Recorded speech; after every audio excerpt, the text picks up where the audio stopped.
ജാനകിയും ജലജയും അവിടെ സംസാരിച്ചുകൊണ്ടിരിക്കുകയാണ്. ജലജ പറയുന്നുണ്ട്, എങ്ങോട്ടെങ്കിലും ആ കുട്ടിയെ കൂട്ടിക്കൊണ്ട് പോകാം, അല്ലെങ്കിൽ അതിനിവിടെ ഇരുന്ന് വേറെ ഇറങ്ങും. അനിയാണെങ്കിലോ ഒന്നും കൊണ്ടുപോകുന്നുമില്ല, ഒന്നും മേടിച്ചു കൊടുക്കുന്നില്ല. എന്തൊരു സ്വഭാവം അവന്റെ. അപ്പോഴേക്കും അങ്ങോട്ടേക്ക് അനാമിക വരികയാണ്. ജാനകി പറയുന്നുണ്ട്, മോളെ അനിയോട് എത്ര പറഞ്ഞിട്ടും അവൻ മോളെയും കൊണ്ട് എങ്ങും പോകുന്നില്ലല്ലോ, നമുക്ക് മൂന്നുപേർക്കും എങ്ങോട്ടെങ്കിലും ഒന്ന് പുറത്ത് ചുറ്റിത്തരാന്ന് പറയുമ്പോഴേക്കും ഞാൻ അങ്ങോട്ട് പറയാനിരിക്കായിരുന്നു അമ്മേ, എനിക്കിവിടെ നിന്ന് മുഷിഞ്ഞു എന്ന് പറയുന്നുണ്ട്. ജലജ പറയാണ്, അവനിപ്പോ ഇവിടുത്തെ കാര്യങ്ങൾ നോക്കുന്നതിനേക്കാൾ അത്യാവശ്യം ആ നായരുടെ വീട്ടുകാരൻ നോക്കുന്നതാ. അനാമിക പറയാണ്, അത് ശരിയാ അപ്പച്ചി പറഞ്ഞത്. അവന്റെ ലക്ഷ്യം ചേച്ചിയെ കാണാൻ പോവാന്ന് പറഞ്ഞിട്ടേ അനിയത്തിയെ കാണാൻ പോകാൻ അവന്റെ ലക്ഷ്യം. ഇപ്പോഴും അവർ തമ്മിൽ നല്ല ബന്ധമുണ്ട്, എനിക്കത് ഉറപ്പാ എന്നൊക്കെ പറയാണ്. ഇവിടുത്തെ മൂത്ത രണ്ട് മരുമക്കളും ഹണിമൂണിനോ ഒന്നിനും പോയിട്ടില്ല, അതുകൊണ്ടാ അവളുമാര് മോളെ വിടാത്തെ എന്ന് ജലജ പറയുമ്പോ അനാമിക പറയുന്നുണ്ട്, അതെങ്ങനെയാ, മൂത്തവളൊന്ന് പോകാൻ വേണ്ടി ഇറങ്ങിയതല്ലേ, അപ്പോഴായിരുന്നല്ലോ വല്യമ്മ അതിന് തടസ്സം നിന്നത്. അതിന് ദേഷ്യമായിരിക്കും അവക്ക്, അതുകൊണ്ടാ അവളിപ്പോ എന്നെ വിടാതെ ഇങ്ങനെ പിടിച്ചു വെച്ചേക്കുന്നേ എന്നൊക്കെ അനാമിക പറയുന്നുണ്ട്. ഇവിടെ എന്ത് കൈവശം എല്ലാവർക്കും കൊടുത്തേന്ന് ആർക്കറിയാന്നൊക്കെ പറയാൻ കേട്ടോ. അങ്ങനെ ഒരു പോകാൻ വേണ്ടി എഴുന്നേക്കാണ്. അപ്പോഴായിരിക്കും അങ്ങോട്ടേക്ക് ആദർശ് കയറി വരുന്നത് കാണുന്നത്. ജാനകി ചോദിക്കാണ്, എങ്ങോട്ടാടാ, പെണ്ണുമ്പിള്ള വീട്ടിൽ പോയിട്ട് വന്നതാണോ? അതെ, ഞാൻ എന്റെ ഭാര്യയെ കാണാൻ വേണ്ടി തന്നെ പോയതാ. ജലജ പറയാണ്, എന്തിനാടാ അവളെ ഇടയ്ക്കിടയ്ക്ക് കാണാൻ പോണത്? അവക്ക് വേറെ പ്രശ്നമൊന്നും ഇല്ലല്ലോ, അമ്മയെ സഹായിക്കാൻ വയ്യാതെ അടവ് പിടിച്ച് അവിടെ പോയിരിക്കുക. ആ സമയത്തും അങ്ങോട്ടേക്ക് കയറി ചെല്ലേണ്ട വല്ല കാര്യമുണ്ടോ നിനക്ക്? അപ്പോഴേക്കും ആദർശ് പറയാണ്, അതൊന്നും ആരെയും ബോധിപ്പിക്കേണ്ട ആവശ്യം എനിക്കില്ല. എന്റെ ഭാര്യയെ കാണാൻ തോന്നുമ്പോൾ ഞാൻ പോയി കാണും, അതിനു വേണ്ടിയിട്ടാ ഇത്ര അടുത്ത് അവൾക്ക് വീടെടുത്ത് ഞാൻ കൊടുത്തേ എന്ന് പറയുന്നുണ്ട്. ജലജ പറയാണ്, അതിപ്പോ സൗകര്യമായല്ലോ, ഇടയ്ക്കിടയ്ക്ക് ഓടി ഓടി പോവാലോ. നീ മാത്രമല്ല നിന്റെ അനിയനും ഇപ്പൊ അവിടെ നിന്ന് ഇറങ്ങാതെ കിടക്കുകയല്ലേ, ചേച്ചി കാണാനെന്നുള്ള പേരിൽ അവൻ അനിയത്തിയും കാണാമല്ലോ എന്നൊക്കെ പറയുന്നുണ്ട്. ആദർശ് പറയാണ്, അവന്റെ മനസ്സിലെ അങ്ങനെ ഒരു ദുർദ്ദേശം ഇല്ല, നിങ്ങളുടെയൊക്കെ മനസ്സിലാ ഇല്ലാത്ത കറ എന്നൊക്കെ പറയുന്നുണ്ട്. എന്നിട്ട് ആദർശ് പറയുന്നുണ്ട്, ഇനി എന്തൊക്കെ സംഭവിച്ചാലും ആരൊക്കെ എന്തൊക്കെ പറഞ്ഞാലും ഞാൻ എൻ്റെ ഭാര്യയെ കാണാൻ വേണ്ടി തീർച്ചയായിട്ടും അങ്ങോട്ടേക്ക് പോയിരിക്കുമെന്ന് ആദർശ് പറയുന്നുണ്ട്. അപ്പോഴേക്കും ആദർശ് പറഞ്ഞിട്ട് അങ്ങോട്ടേക്ക് പോകുമ്പോഴേക്കും അനാമിക പറയുന്നുണ്ട്, കണ്ടോ കൈവശം കൊടുത്ത് മയക്കി വെച്ചിരിക്കുക അവളെല്ലാരെയും. തിരികെ വന്നിട്ട് ആദർശ് അനാമികയോട് പറയാണ്, അതെ, കൈവശം കൊടുത്തൊന്നും ആർക്കും ആരെ മയക്കാണെന്നും പറ്റില്ല, അതൊക്കെ പണം ഉണ്ടാക്കാൻ ഓരോരുത്തർ പറയുന്ന അടവുകളാ. ശരിക്കുള്ള സ്നേഹവും നന്മയൊക്കെ മനസ്സിലുണ്ടെങ്കിൽ, പരസ്പരം വിശ്വാസം ഉണ്ടെങ്കിൽ തീർച്ചയായിട്ടും ഒന്നിക്കേണ്ടവർ ഒന്നിക്കും, സ്നേഹിക്കേണ്ടവർ സ്നേഹിക്കുകയും ചെയ്യും. അതിനെ ആദ്യം മനസ്സിൽ കറയില്ലാതിരിക്കണം. അങ്ങനെ വല്ല കൈവശം ഉണ്ടെങ്കിൽ നീ അനിക്ക് മേടിച്ച് കൊടുക്ക്, എന്നിട്ട് നിന്നെ വശത്താക്കാൻ നോക്ക് എന്നൊക്കെ പറഞ്ഞ് ആദർശ് നല്ല ഡയലോഗ് അനാമികയ്ക്കിട്ട് കൊടുത്തിട്ട് പോകുന്നുണ്ട് കേട്ടോ. അങ്ങനെ ഇവര് മൂന്നുപേരും സംസാരിച്ചതിന് നമുക്ക് കാര്യമില്ല, നമുക്ക് പോകാമെന്ന് പറഞ്ഞിട്ട് അവര് മൂന്നുപേരും പുറത്തേക്ക് പോകണം. ആദർശ് നേരെ പോകുന്നത് ദേവയുടെ അടുത്തേക്കായിരിക്കും. ദേവൻ ഇങ്ങനെ ഫോൺ നോക്കി ഇരിക്കുകയാണ്. പക്ഷെ ഇതുവരെ മെസ്സേജ് വന്നില്ലല്ലോ, ഇനി ഒരു പക്ഷേ അവൻ ആ പൈസ കൊടുത്ത് കാണില്ലേ, അവര് മേടിച്ച് കാണില്ലേ എന്നൊക്കെ ആലോചിച്ചുകൊണ്ടിരിക്കായിരിക്കും.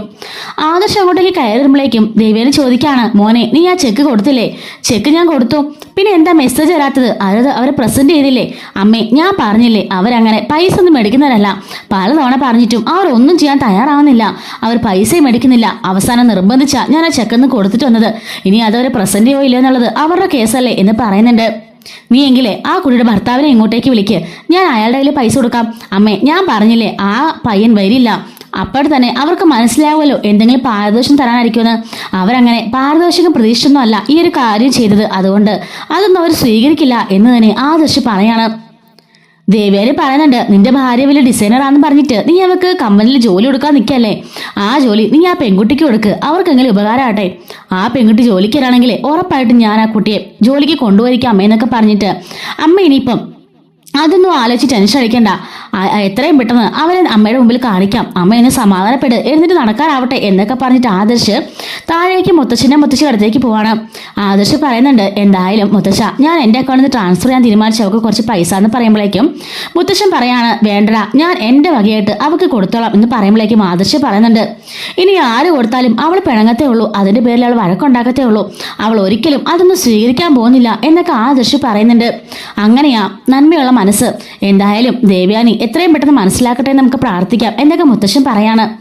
മലയ്ക്ക് പോയിട്ടിരുമ്പോഴേലും ഇതൊക്കെ മാറട്ടെ എന്ന് നമുക്കൊന്ന് പ്രാർത്ഥിക്കാം എന്നൊക്കെ പറയുമ്പോഴേക്കും മുത്തശ്ശി പറയാണ്, ദേവേനോട് നമുക്കങ്ങ് പറഞ്ഞാലോ എന്ന് ചോദിക്കുമ്പോൾ ആദർശ് പറയാണ്, വേണ്ട, ഇപ്പൊ അമ്മ അറിഞ്ഞാ പിന്നെ അവളെ നൽകിയെന്ന് എന്താണ്ടാ പറയാഞ്ഞെന്ന് പറഞ്ഞിട്ട് നമ്മളോട് ചൂടാവാൻ തുടങ്ങും.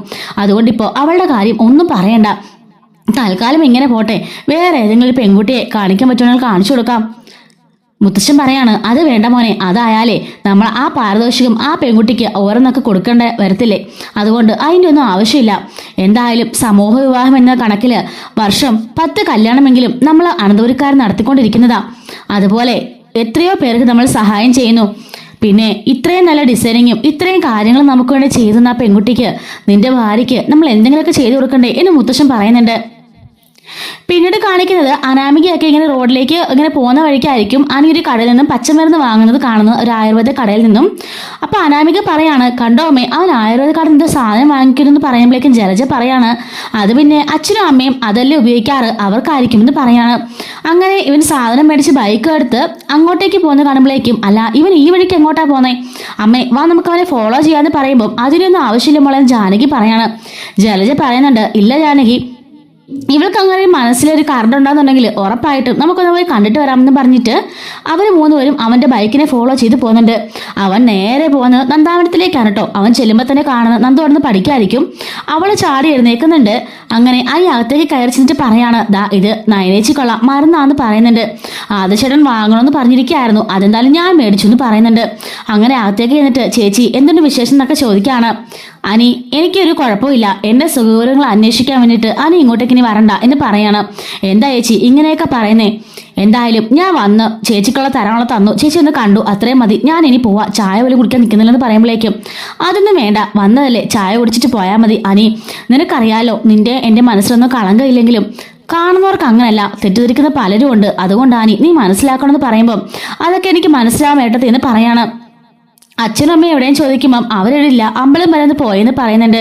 ഇവര് സംസാരിച്ചോണ്ട് നിൽക്കുമ്പോഴായിരിക്കും വണ്ടിയുടെ ഓൾറെഡി കേൾക്കുന്നത്. അനി പറയാണ്, അത് വീട്ടിലെ വണ്ടിയാണല്ലോ എന്ന് പറയാണ്. നയനയും നന്ദു അത് കേട്ട് ഞെട്ടുന്നുണ്ട് കേട്ടോ.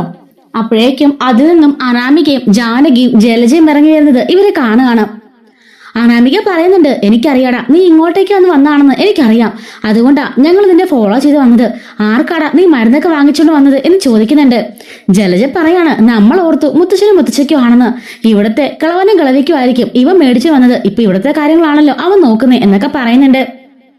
അപ്പോഴേക്കും അനാമിക പറയുന്നുണ്ട്, എന്തിയടി നിന്റെ ആ കിളവനും കിളവിയും നിങ്ങൾക്ക് സൗകര്യം ഒരുക്കിയിട്ട് അവർ മാറി നിൽക്കുകയാണോ, ചേച്ചി അകത്ത് കയറി നിന്നിട്ട് അനിയത്തിക്ക് സൗകര്യം ഒരുക്കുമായിരിക്കല്ലേ ഇവർക്ക് പരസ്പരം കാണാൻ എന്നൊക്കെ അനാമിക പറയുമ്പോഴേക്കും നയനെ പറയുന്നുണ്ട്, അനാവശ്യം പറയരുത്, എന്റെ അച്ഛനും അമ്മേനെയും ആവശ്യമില്ലാതെ കുറ്റപ്പെടുത്താൻ നിൽക്കരുത്, എന്നെ പറയുന്നുണ്ടല്ലോ പിന്നെ എന്തിനാ അവരെ പറഞ്ഞേ എന്നൊക്കെ ചോദിക്കുകയാണ്. അനി ചോദിക്കുന്നുണ്ട്, അനാമികയെ നിനക്ക് എന്താ കുഴപ്പം, അങ്ങോട്ട് മാറി നിൽക്ക്, വെറുതെ എന്തിനാ പ്രശ്നം ഉണ്ടാക്കുന്ന ചോദിക്കാണ്. ജാനകി പറയുന്നുണ്ട്, ഇവളുടെ തള്ളൻ തന്നെ പറഞ്ഞാണല്ലോടാ എന്റെ മോളുടെ കാരണത്ത് അന്ന് നീ കൈവച്ചത്, എനിക്കറിയാടാ നിന്റെ സ്വഭാവം മാറിപ്പോയെന്ന്, ഇപ്പൊ ഇവളുടെ പുറകെ ആണല്ലോ നീ നടക്കുന്നേ എന്നൊക്കെ ജാനകി ചോദിക്കുന്നുണ്ട്. എന്നിട്ട് നയനെ പറയുന്നുണ്ട്, ദേ ആവശ്യമില്ലാതെ വെറുതെ വീട്ടിൽ കയറി വന്നിട്ട് വഴക്കുണ്ടാക്കാൻ നിൽക്കരുത് അനാമിക, ഞങ്ങൾ ഒരു പ്രശ്നത്തിന് വരുന്നില്ല, ഒരു കാര്യത്തിനും ഞങ്ങൾ വരുന്നില്ലല്ലോ എന്നൊക്കെ പറയുന്നുണ്ട്. ജാനകി ചോദിക്കാണ്, അല്ല ഇവിടെ ഒന്ന് തപസരിക്കാൻ മാത്രം നിനക്ക് എന്താടി അസുഖം എന്നൊക്കെ ചോദിക്കുന്നുണ്ട് കേട്ടോ. അനാമിക പറയാണ്, അസുഖമൊന്നും അല്ല അമ്മ, ഇപ്പം ആദിശേട്ടൻ മലയ്ക്കോ മാലട്ടേക്കോ ആണല്ലോ, അതുകൊണ്ട് ഇവളുടെ പഴയ കാമുകന്മാരെ ഈ പരിസരത്തൊക്കെ കാണും, അവരെ കാണാൻ വേണ്ടിയിട്ട് അവൾ ഇവിടെ നിൽക്കുകയായിരിക്കും, ഇവളുടെയൊക്കെ സ്വഭാവം അങ്ങനെയാന്ന് പറയുമ്പോഴേക്കും അനി പറയുന്നുണ്ട്, ദേ അനാമിക മര്യാദയ്ക്ക് സംസാരിക്കുക എന്ന് പറയുന്നുണ്ട്, നീ എന്നെ കൊണ്ട് മര്യാദ ഒന്നും പഠിപ്പിക്കണടാ. നയനെ പറയാണ്, ദേ അനാമിക ഞാനൊരു കാര്യം പറഞ്ഞേക്കാം, എന്റെ സ്വഭാവം അങ്ങനല്ല, വേണമെങ്കിലേ നിന്റെ അമ്മയുടെ അച്ഛന്റെ സ്വഭാവമായിരിക്കും അങ്ങനെയൊക്കെ, നിന്നെ വളർത്തിയിട്ടായിരിക്കും ആ രീതിക്ക് എന്ന് പറയുമ്പോഴേക്കും അനാമിക നയനെ പിടിച്ച് തള്ളുന്നുണ്ട് കേട്ടോ. നയന തെറിച്ച് താഴേക്ക് വിടുകയാണ്. നന്ദു ഓടിച്ചെന്ന്, അയ്യോ ഏടത്തി, അയ്യോ ചേച്ചി എന്തെങ്കിലും പറ്റിയെന്ന് ചോദിച്ച് നയനെ പിടിച്ചു വെക്കാണ്. ഇല്ല നന്ദു എനിക്ക് കുഴപ്പമൊന്നും ഇല്ലെന്നൊക്കെ പറഞ്ഞ് നയന പതിയെ കരയുന്ന പോലെ നിൽക്കുകയാണ് കേട്ടോ. അനിയാണെങ്കിലും ഏടത്തി എന്തെങ്കിലും പറ്റിയെന്നൊക്കെ ചോദിക്കുകയാണ്. അപ്പോഴേക്കും നമ്മുടെ നന്ദു ഉണ്ടല്ലോ അങ്ങോട്ടേക്ക് മുന്നോട്ട് കയറി വരുന്നുണ്ട്. അവളെ ഇങ്ങനെ രൂക്ഷമായിട്ട് നോക്കുമ്പോൾ അനാമിക ചോദിക്കുകയാണ്, എന്താടി നോക്കി പഠിപ്പിക്കുന്നത്, എന്താടി നീ എന്നെ തല്ലുവോ, തല്ലടി എന്ന് പറയുമ്പോഴേക്കും അവളുടെ കർണക്കുറ്റി നോക്കി ഒറ്റ അടി വെച്ച് കൊടുക്കുന്നുണ്ട് കേട്ടോ. എന്തായാലും ഇന്ന് കറങ്ങി താഴെ വീഴുന്നില്ല, എന്തായാലും നാളെ ഒരു അടിയും ഉണ്ട് കേട്ടോ. ആ ഒരു അടിയിൽ അനാമിക കറങ്ങി താഴെ വീഴുന്നതായിരിക്കും. എന്തായാലും ആ ഒരു എപ്പിസോഡിന് വെയിറ്റ് ചെയ്യാം. അപ്പൊ ഇന്നത്തെ സ്റ്റോറി ഇത്രയേ ഉള്ളൂ. ബാക്കി സ്റ്റോറീസ് ഒക്കെ നമ്മൾ വരുന്നതിൽ അപ്ലോഡ് ചെയ്യുന്നതായിരിക്കും. മിസ്സാതിരിക്കാൻ ചാനൽ സബ്സ്ക്രൈബ് ചെയ്ത് സപ്പോർട്ട് ചെയ്യണേ. Thanks for watching.